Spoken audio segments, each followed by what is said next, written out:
Yn ystod y clo mawr, rydw i wedi bod yn aros gytre gyda fy teulu sydd fy mam, fy dad, fy chwaer bach a fy brawd mach. Ddim yn angofio fy ci a fy pysgod sy'n byw mas di fas yn yr pwll.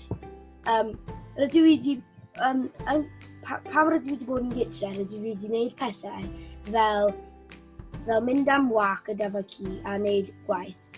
Cyn oedd y clo mawr wedi digwydd, roeddwn i'n meddwl bydd yn hwyl i aros gytre, ond rydw i wedi newid fy meddwl yn cyfan gwbl. Rydw i wedi bod bach yn hwyl a bach yn stressful i bod yn y clo mawr.